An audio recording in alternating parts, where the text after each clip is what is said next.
നാം ജീവിതത്തിൽ കൊടുത്തതും നമുക്ക് കിട്ടിയതുമായ സ്നേഹത്തിൻ്റെയോ ആർദ്രതയുടെയോ കാരുണ്യത്തിൻ്റെയോ അനുതാപത്തിൻ്റെയോ ചെറിയ മുദ്രകളോ ചലനങ്ങളോ അനുഭവങ്ങളോ ആണ് നമ്മളെ നിർമ്മിച്ചത് എന്നെനിക്ക് തോന്നാറുണ്ട്, നമ്മളെ രൂപീകരിച്ചത് എന്നെനിക്ക് തോന്നാറുണ്ട്. വെറുതെ കണ്ണടച്ച് നോക്കിയാൽ മതി, അങ്ങനെ എത്ര അനുഭവങ്ങളാണ്. ഈ വളരെ ചെറുത് എന്ന് നമുക്ക് തോന്നുന്ന എത്ര സ്നേഹമുദ്രകളാണ്, സ്നേഹത്തിൻ്റെയോ ആർദ്രതയുടെയോ മുദ്രകളാണ്, കാരുണ്യത്തിൻ്റെ മുദ്രകളാണ് മഹാസമുദ്രങ്ങൾ പോലെ നമ്മളെ ഉള്ളിൽ നിറച്ചതായുള്ളത്. കുട്ടിക്കാലത്ത് പേന തെളിയാതെ ഒരു പരീക്ഷയ്ക്ക് അമ്പരന്നിരിക്കുന്ന ഒരു കുഞ്ഞ് ടീച്ചറിൻ്റെ മുന്നിൽ കൈവക്കി ടീച്ചറെ പേന തെളിയുന്നില്ല എന്ന് പറയുന്ന നിമിഷം ടീച്ചർ എല്ലാ കുട്ടികളോടും ചോദിക്കുന്നു, രണ്ട് പേന കൈവശമുള്ള ആരാണുള്ളത്, ഒരു പേന ഇവന് കൊടുക്ക്. എത്രയോ കുഞ്ഞുങ്ങൾ കൈ ഉയർത്തുകയും നമുക്ക് അപരിചിതനായ ഒരു കുട്ടി നമുക്കായി ഒരു പേന, രണ്ടാമത്തെ പേന, സൂക്ഷിച്ചൊരു പേന നമുക്കായി തരികയും ചെയ്ത അനുഭവം നമ്മുടെ എല്ലാ ഓർമ്മയിലുണ്ടായേക്കാം. അപകർഷതാബോധം കൊണ്ട് തകർന്ന തരിപ്പണമായി പോകാനിടയുണ്ടായിരുന്ന എത്രയോ കുഞ്ഞുങ്ങളെയാണ് ഒരു ടീച്ചർ അത്ര മിടുക്കനെന്നോ അല്ലെങ്കിൽ പോലും വെരി ഗുഡ് കൊടുത്തോ, മിടുക്കനെന്ന് എല്ലാവരും കേൾക്കെ പറഞ്ഞോ, കൈയിടിപ്പിച്ചോ മറ്റു കുട്ടികളെ കൊണ്ട് അവൻ്റെ ജീവിതത്തിൽ സ്നേഹത്തിൻ്റെ ഒരു തരി മിന്നാമിനുങ്ങിനെ കൊളുത്തിവിട്ടിട്ടുണ്ടാവുക. എത്ര അധ്യാപകരാണ് അങ്ങനെയുള്ളത്. വെറുതെ നമ്മൾ വളരെ ലളിതമെന്ന് തോന്നുന്നൊരു ജസ്റ്ററാണല്ലോ ഈ അമ്മയും കുഞ്ഞുമായി വരുന്ന ഒരു അമ്മയ്ക്ക്, അല്ലെങ്കിൽ വയസ്സായ ഒരു അമ്മച്ചിക്ക്, ഒരു അപ്പച്ചന് വേണ്ടി ചെറുപ്പക്കാരനോ ചെറുപ്പക്കാരിയോ ചിലപ്പോൾ മധ്യവയസ്കനോ ആയ ഒരാൾ ബസ്സിൽ തൻ്റെ റിസർവേഷൻ ഇല്ലാത്ത സീറ്റ് എഴുന്നേറ്റ് കൊടുക്കുന്ന രംഗം നമ്മുടെയൊക്കെ ജീവിതത്തിൽ എത്രയോ കണ്ടിട്ടുണ്ട്. അത് നിസ്സാരമല്ല. സ്മോൾ ജസ്റ്റർ എന്ന് നമുക്ക് തള്ളിക്കളയാനാകാത്ത ഒരു നിമിഷമോ കാഴ്ചയാണ് അവൻ എഴുന്നേറ്റ് നിൽക്കുന്ന, അയാൾക്കായി എഴുന്നേറ്റ് കൊടുക്കുന്ന നിമിഷം. ഞാൻ പെട്ടെന്ന് ഈ വിഷയത്തെപ്പറ്റി ഓർക്കാൻ കാരണം, നമ്മുടെ ലോകത്തിൻ്റെ തന്നെ ഏറ്റവും പ്രിയപ്പെട്ട എഴുത്തുകാരനായിരുന്ന ഓസ്കാർ വൈൽഡ് അദ്ദേഹത്തിൻ്റെ ജീവിതത്തിലെ ഒരുപക്ഷെ ഒരിക്കലും മറന്നുപോകാൻ പാടില്ലാത്തൊരു സ്മാൾ ജസ്റ്റർ ഓഫ് കൈൻഡ്നസ് എങ്ങനെയാണ് തൻ്റെ ജീവിതത്തെ സാഗൂതം മാറ്റിമറിച്ചത്, ജീവിക്കാനുള്ള പ്രേരകമായി മാറിയത് എന്ന് അദ്ദേഹത്തിൻ്റെ ഒരു ഓർമ്മ പുസ്തകത്തിൽ കത്തുകളുടെ രൂപത്തിൽ പറയുന്നുണ്ട്. അദ്ദേഹം ഹോമോസെക്ഷലായതിൻ്റെ പേരിൽ ഇംപ്രസൺ ചെയ്യപ്പെടുകയും ജയിലിലടയ്ക്കപ്പെടുകയും വളരെ പരിഹാസമാം വിധം സമൂഹത്താൽ ആക്രമിക്കപ്പെടുകയും ചെയ്ത ഒരാളാണ്. അദ്ദേഹം ആരുടെ പേരിലാണോ ഹോമോസെക്ഷലായി മാറിയത് അയാൾ അദ്ദേഹത്തെ തള്ളിപ്പറയുന്നുണ്ട്.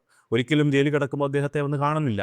അദ്ദേഹം ട്രയലിനായി പോകുമ്പോൾ, കോടതിയിലേക്ക് വിചാരണയ്ക്കായി പോകുമ്പോൾ ആളുകളെല്ലാം കൂവുകയും വലിയൊരു എഴുത്തുകാരനായിരുന്നിട്ടും എല്ലാ മനുഷ്യരും ഹോമോസെക്ഷലാണ് അദ്ദേഹം എന്നതിൻ്റെ പേരിൽ പരിഹസിക്കുകയും ചെയ്യുമ്പോൾ അദ്ദേഹം കാണുന്നൊരു രംഗം, തകർന്ന തരിപ്പണമായി പോയിരിക്കുന്ന തൻ്റെ ആത്മാവിന് വെളിച്ചം പകരുന്നൊരു രംഗം പോലെ അദ്ദേഹം കാണുന്നൊരു നിമിഷം, അദ്ദേഹത്തിൻ്റെ കൂട്ടുകാരനായ റോബി ഈ ആൾക്കൂട്ടത്തിൽ ഇടനാഴി, കോടതിയിലേക്കുള്ള ഇടനാഴിയിൽ ആൾക്കൂട്ടത്തിൽ നിൽക്കുകയും തന്നെ കാണുമ്പോൾ ഈ തൊപ്പി ഊരിമാറ്റി തലകുനിച്ച് ഞാനിവിടെ നിന്നോടൊപ്പമുണ്ട്, ഞാനിവിടെയുണ്ട്, നിന്നോടൊപ്പമുണ്ട് എന്ന അസന്നിഗ്ധം പ്രഖ്യാപിക്കുന്ന ഒരു നിമിഷം തൻ്റെ ജീവിതത്തിലെ തനിക്ക് കിട്ടിയ ഏറ്റവും മനോഹരമായ സ്മോൾ ജസ്റ്റർ ഓഫ് കൈൻഡ്നസ് ആണ് എന്ന് അദ്ദേഹം ഓർക്കുന്നുണ്ട്. അവന് എത്ര അനുഭവങ്ങളുണ്ട്, എണ്ണിയാൽ തീരാത്തത്ര അനുഭവങ്ങളുടെ ഒരു കടൽ.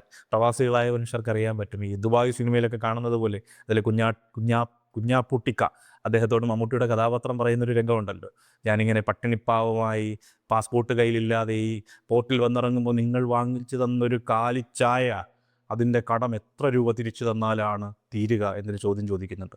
അത് ഈ പ്രവാസികൾക്ക് പെട്ടെന്ന് മനസ്സിലാകാൻ ഇടയുള്ളത്, ജോലിയില്ലാത്തൊരു കാലത്ത് അവൻ പട്ടിണിയാണെന്ന് അറിഞ്ഞിട്ട് അവൻ്റെ അഭിമാനബോധത്തിന് ക്ഷതമേൽപ്പിക്കാത്ത വിണ്ണം ആഹാരം കഴിച്ചെങ്കിലും നമുക്കൊന്നുകൂടെ ആഹാരം കഴിക്കാമെന്ന് പറഞ്ഞ് ഹോട്ടലിൽ കയറി ഇഷ്ടമുള്ള ആഹാരം വാങ്ങിച്ചു കൊടുത്ത് അതിൻ്റെ പണം കൊടുത്തിട്ടുള്ള എത്രയോ മനുഷ്യർ നമ്മുടെ കൂടെ ഉണ്ടായിരിക്കും.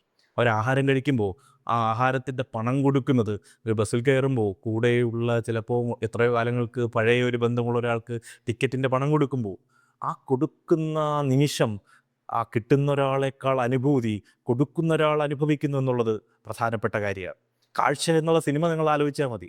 ആ സിനിമയിലെ കുഞ്ഞു പയ്യനുണ്ടല്ലോ, ആ കുഞ്ഞു പയ്യൻ അനുഭവിക്കുന്ന അവൻ്റെ ജീവിതത്തിൻ്റെ സാകല്യമായി മാറുന്ന ഈ small gestures of love, kindness, അതിൻ്റെ ഒരു സമ്മോഹനമാണ് കാഴ്ച എന്ന് പറയുന്ന സിനിമ. ഈ ഫ്രണ്ട്സ് എന്ന് പറയുന്ന സിനിമയിൽ പല മനോഹരമായ രംഗങ്ങളുണ്ടെങ്കിലും അതിലെ ചിന്നൻ എന്ന് പറയുന്ന മിണ്ടാനാകാത്ത കുഞ്ഞ്, ഉമ എന്ന് പറയുന്ന പിന്നീട് വളർന്ന് മിടുക്കിയായി മാറുന്ന പെൺകുട്ടിയുടെ കുട്ടിക്കാലത്ത് ചിന്നൻ കയ്യിലിരിക്കുന്ന ഒരു കളിപ്പാട്ടം മിണ്ടാതെ ചോദിക്കുമ്പോൾ ഉമ്മയ്ക്ക് കൊടുക്കുന്നൊരു രംഗമുണ്ട്. ഒരു കുഞ്ഞ് കയ്യിലിരിക്കുന്ന അവൻ്റെ പ്രിയപ്പെട്ട കളിപ്പാട്ടം അവനേക്കാൾ 3-4 വയസ്സ് മുതിർന്ന ഒരു പെൺകുട്ടി, ഒരു ഓമനക്കുട്ടി ചോദിക്കുമ്പോൾ ഒരു മടിയും കൂടാതെ കൊടുക്കുന്നതിൽ എത്രത്തോളം വലിയ ഒരനുഭവവും ഒരു സിംഫണിയും കൈൻഡ്നസിൻ്റേതായിട്ടുള്ളൊരു രാഗവിച്ഛേദം അതിൻ്റെ ഉള്ളിലുണ്ട് എന്ന് ഞാൻ വിചാരിക്കാറുണ്ട്. കൽപ്പറ്റയെ അത്രയൊക്കെ രാഷ്ട്രീയമായിട്ട് വിയോജിക്കുന്ന ഒരാളാണ് ഞാൻ. പക്ഷേ കൽപ്പറ്റയുടെ മുഴുവൻ കവിതകളിലെ ഏറ്റവും ചേതോഹരമായ കവിത, ഈ ബസ്സിൽ നിന്ന് വീഴാനാഞ്ഞപ്പോൾ നിന്നെ ചേർത്ത് പിടിച്ച കൈകൾ ദൈവത്തെക്കുറിച്ചുള്ള നിൻ്റെ ശങ്ക മാറ്റി തന്നില്ലേ എന്നുള്ള ചോദ്യം ഉയർത്തുന്നൊരു കവിതയാണ്. ദൈവം എന്നുള്ള വാക്ക് മാറ്റിയിട്ട് ഞാൻ ജീവിതത്തെക്കുറിച്ചും മനുഷ്യനെക്കുറിച്ചുമുള്ള ശങ്ക മാറ്റി തന്നില്ലേ. ബസ്സിൽ നിന്ന് ഇറങ്ങുമ്പോൾ വീഴാനാഞ്ഞ് നിൻ്റെ ചേർത്ത് പിടിച്ച കൈകൾ, അപരിചിതൻ്റെ കൈകൾ എന്നൊരു വാക്ക് തിളക്കമുള്ളൊരു രത്നം പോലെ പ്രലോഭിപ്പിക്കുന്നുണ്ട് എന്നുള്ളതാണ്. ഈ സുരേഷ് ഗോപിയോടൊക്കെ വലിയ വിയോജിപ്പ് നമുക്ക് തോന്നുമ്പോഴും എൻ്റെ കുട്ടിക്കാലത്ത് ഞാൻ കണ്ട ഏറ്റവും മനോഹരമായ രംഗം, ഞങ്ങളുടെ നാട്ടിലെ ബെൻസി എന്ന് പറയുന്ന എയ്ഡ്സ് ബാധിതരായ കുഞ്ഞുങ്ങളെ ഈ PTA-യും സ്കൂളിലെ അധ്യാപകരും ഒക്കെ വലിയ രീതിയിൽ ആക്രമിക്കുകയും പരിഹസിക്കുകയും അവരെ സ്കൂളിൽ പഠിപ്പിക്കാൻ സമ്മതിക്കില്ല എന്ന് നാട് മുഴുവൻ പറയുകയും ചെയ്യുന്നൊരു കാലത്ത്, സുരേഷ് ഗോപി ഒരു താരത്തിൻ്റെ മുഴുവൻ പ്രഭയമുള്ള കാലത്ത് സുരേഷ് ഗോപി ഒരു വണ്ടിയിൽ വന്നിറങ്ങി ഈ കുഞ്ഞുങ്ങളെ എടുത്ത് കവളത്തുമ്മ കൊടുക്കുന്ന, എയ്ഡ്സ് ബാധിതരെ പറ്റി ഭയങ്ങൾ മാത്രം നിലനിന്നിരുന്നൊരു കാലത്ത് ആ കുഞ്ഞുങ്ങളുടെ കവളിൽ ഉമ്മ കൊടുക്കുന്ന ഒരു രംഗം എൻ്റെ ഇങ്ങനെ മസ്തിഷ്കത്തിൽ മായാതെ കിടക്കുന്നത് കൊണ്ട് മാത്രം എത്രയോ പരിഹാസ്യമായ കാര്യങ്ങൾ സുരേഷ് ഗോപി ചെയ്താലും ഉള്ളിൻ്റെ ഉള്ളിൽ ഒരു സ്നേഹം സുരേഷ് ഗോപിയോട് എനിക്ക് തോന്നാറുണ്ട്. അങ്ങനെ ചെറിയ കാര്യങ്ങളുണ്ട്. സ്മോൾ ജസ്റ്റേഴ്സ് എന്ന് പറയുന്നത് ചെറിയ കാര്യങ്ങളെയല്ല, ജീവിതത്തിൻ്റെ വെളിച്ചവും തെളിച്ചവുമായി മാറുന്ന ഈ ചെറിയ കാര്യങ്ങൾ ചെയ്തു കൊടുക്കുന്ന ആൾക്ക് കിട്ടുന്ന ആളേക്കാൾ സന്തോഷം കൊടുക്കുന്നുണ്ട് എന്നുള്ളതാണ് സൗന്ദര്യം. അനന്തകൃഷ്ണയുടെ ഒരു ചെറിയ കുറിപ്പിൽ വായിക്കുന്ന, ഈ ക്ലോസറ്റിൽ ഫ്ലഷ് അടിക്കുന്നതിന് മുമ്പ് ഒരു പ്രാണിയെ കാണുമ്പോൾ പിടയുന്നൊരു മനസ്സുണ്ടല്ലോ, ആ പ്രാണിയുടെ പ്രാണന് വേണ്ടി കൊതിക്കുകയും എങ്ങനെയെങ്കിലും ആ പ്രാണനെ പുറത്തേക്കെടുക്കണമെന്ന് ആഗ്രഹിക്കുകയും ചെയ്യുന്നൊരു മനുഷ്യൻ്റെ ജസ്റ്റർ ഉണ്ടല്ലോ. ഒരാളും കാണുന്നില്ല ആ ജസ്റ്റർ, ഒരാളും കാണാനായിട്ടല്ലാതെ നാം ചെയ്യുന്ന ചില ചലനങ്ങൾ. അതുകൊണ്ടാണ് ആംബുലൻസിലൊരു ചീറിപ്പാഞ്ഞു പോകുന്ന ഒരു ആംബുലൻസ് കാണുമ്പോൾ അപരിചിതരായ മനുഷ്യർ കണ്ണടച്ച്, ദൈവവിശ്വാസികളാണെങ്കിൽ അവർ ഒരു നിമിഷം ആംബുലൻസിലെ കാണാത്ത മനുഷ്യന് വേണ്ടി കണ്ണടച്ച് പ്രാർത്ഥിക്കുന്ന ആ നിമിഷം എത്ര മനോഹരമായൊരു നിമിഷമാണ്.